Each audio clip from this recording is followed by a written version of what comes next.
Hello guys, ये मेरी पहली वीडियो है। पर मेरे ऑफलाइन स्टूडेंट्स बहुत डिमांड कर रहे थे कि मैं यूट्यूब पे भी वीडियो डालूं, तो आज मैंने डाल दी। आप बिल्कुल भी फिक्र मत करो, मैथ्स के बेसिक बिल्कुल स्ट्रॉन्ग करवा दूंगा मैं। आज हम पढ़ेंगे एवरेज का इजी लेवल। तो चलिए स्टार्ट करते हैं। सो गाइस, शुरू करते हैं एवरेज की सबसे इजी क्वेश्चन से। लेकिन अगर आप स्कूल में हैं या फिर डी लेवल जॉब्स एग्ज़ाम्स के लिए प्रिपेयर कर रहे हैं तो ये क्वेश्चन आ सकते हैं। ये जो क्वेश्चन आप स्क्रीन पे देख रहे हैं उसमें आप पाँचों को ऐड कर दो और जितने नंबर हैं उसे एडिशन से डिवाइड कर दो, आपका आंसर आ जाएगा। तो गाइस अब सेकंड क्वेश्चन करते हैं। इस क्वेश्चन में एवरेज गिवन है, नंबर ऑफ टर्म्स गिवन है और दिया हुआ है कि फर्स्ट टर्म जो है वो बाकी तीनों की 1/3 है। हमें फर्स्ट नंबर निकालना है। तो पहले सम निकाल लो एवरेज को नंबर ऑफ टर्म से मल्टीप्लाई करके। कर लिया? सम आ जाएगा 80। चार टर्म्स मान लो ए बी सी डी। ए दिया है बाकी तीनों बी सी डी से 1/3, तो 3a मान लो b plus C plus D. तो देखो 3a plus A equals to 4a हुआ, तो 4a इक्वल्स टू 80 कर दो। अब a equals to 80 divided by 4 हो गया, तो a की वैल्यू 20 आ गई। बस यही आंसर। इस क्वेश्चन में ए बी सी की एज का एवरेज दे रखा है 25 ईयर्स और वहीं बी और सी का भी 25 दे रखा है और ए की प्रेजेंट एज पूछी है ना। इजी, खुद ट्राई करो आप फिर से पॉज करके एक बार और फिर मैं बताता हूँ। देखो तीनों की एज का सम हो गया 75, बी और सी की एज का सम हो गया 50। तो ए बी सी की एज में से बी और सी की माइनस कर दो, ए की एज आ जाएगी 25। 7 कॉन्जिक्यूटिव नंबर यानी वो 7 नंबर जो एक के बाद एक आते हैं। फॉर एग्ज़ाम्पल 1 2 3 4 5, जैसे ये 7 आ रहे हैं ना, उन्हीं को कॉन्जिक्यूटिव नंबर कहते हैं।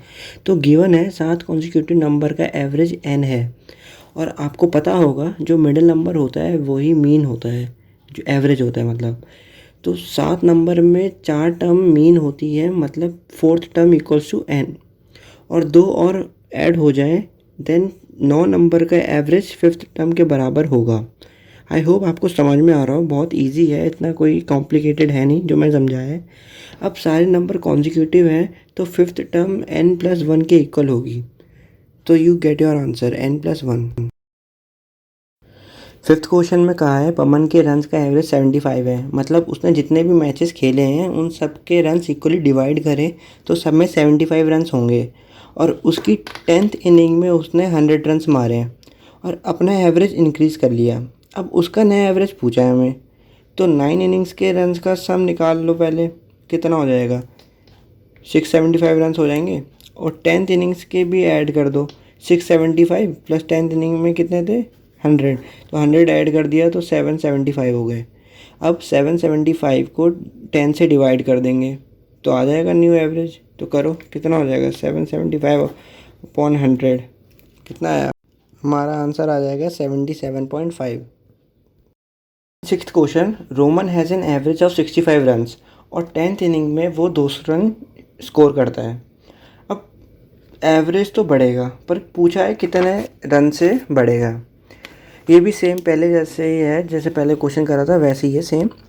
देखो 65 इनिंग्स के टोटल स्कोर निकाल लो, 65 इंटू 9 आ गया 585।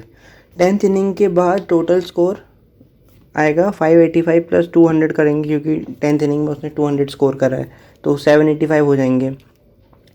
आ गया ना एवरेज, 785 को 10 से डिवाइड कर देंगे, कितना आ गया? 78.5 रन।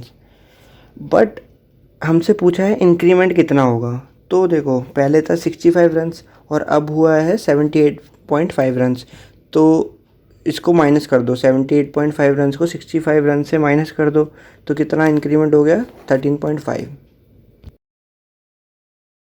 नाउ सेवन्थ क्वेश्चन में एक फैमिली है जिसमें 8 लोग रहते हैं और मैन का खाना का एवरेज 72 kg है।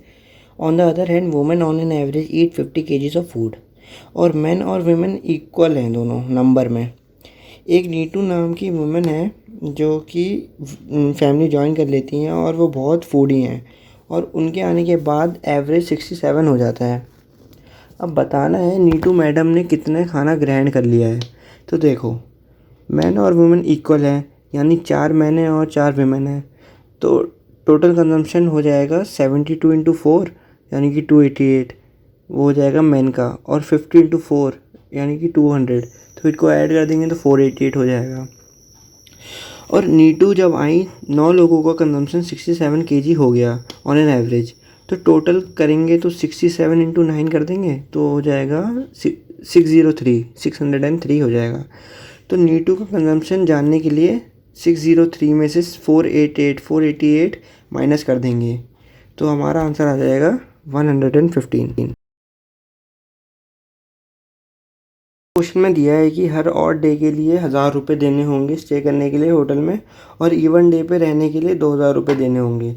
एक आदमी ने टोटल 30,000 रुपये दिए हैं होटल वालों को। अब बताना है कि वो कितने दिन रुका है होटल में, और जब वो रुका है उसका पहला दिन जब है वो महीने का 5वां दिन है। आप बिल्कुल घबराओ मत, बहुत ही आसान है ये। अभी जब मैं करना स्टार्ट करूँगा तो आप भी बोलोगे ये बहुत ही आसान क्वेश्चन है। चलो स्टार्ट करते हैं। टोटल टैरिफ जो है वो है 30,000। तो ऑड डेज़ के देखें तो 5th 7th and so on 1000 रुपये लगेंगे, और इवन डेज़ को देखें तो 2000 रुपये। तो 2 दिन का एवरेज 1500 हो जाएगा। आया समझ में कैसे करना है? हाँ जी, 30,000 में से 1500 को डिवाइड कर देंगे, आंसर आ जाएगा 20 दिन। तो 20 दिन ही स्टे किया है होटल में। ये वाला काफ़ी इजी है, चलो करते हैं। देखो स्टार्टिंग में तो इस क्वेश्चन में 5 टर्म का एवरेज 50 दिया है, तो 5 टर्म का अगर इंटू करेंगे इनका मतलब सब निकालेंगे तो वो आ जाएगा 250, और जो 4 टर्म है हमें ऑलरेडी गिवन है 45, 42, 119 और 84। अब इनको प्लस करेंगे तो हमारा आंसर आ जाएगा 290। अब सबको ऐड कर दिया हमने, आ गया हमारा 290, और 290 प्लस एक्स इक्वल्स टू 250 हो गया। तो सिंपल है, अगर हम एक्स को इधर रहने देंगे और 250 माइनस 290 करेंगे आंसर आ जाएगा -40। इतना इजी था ये। चलो लास्ट क्वेश्चन करते हैं, वीडियो भी लेंदी हो रही है और आप भी फिर प्रैक्टिस कर लेना। इस क्वेश्चन में 8 टर्म्स का एवरेज 40 है, शुरू के 6 का एवरेज 35 है, और रिमेनिंग 2 का हमें बताना है। तो देखो पहले आपको क्या करना है, 8 टर्म्स का सम निकाल लो। आपको पता है कैसे निकालना है। जो 8 टर्म्स है उनको 40 से इंटू कर दो, आपका आंसर आ जाएगा 320। फिर 6 टर्म्स का भी ऐसे ही वो सम निकाल लो। कैसे? 6 इंटू 35 करके, आपका आ जाएगा 210। अब आपको क्या करना है, 8 टर्म्स में से 6 टर्म्स को माइनस कर दो। जैसे कि 320 में से 210 माइनस कर दो, आंसर कितना आ जाएगा 110। अब हमारा जो क्वेश्चन है हमसे पूछ रहा है कि लास्ट की जो 2 टर्म है उनका एवरेज निकालना है। तो जो 110 है उसको 2 से डिवाइड कर दो, आपका आंसर आ जाएगा 55।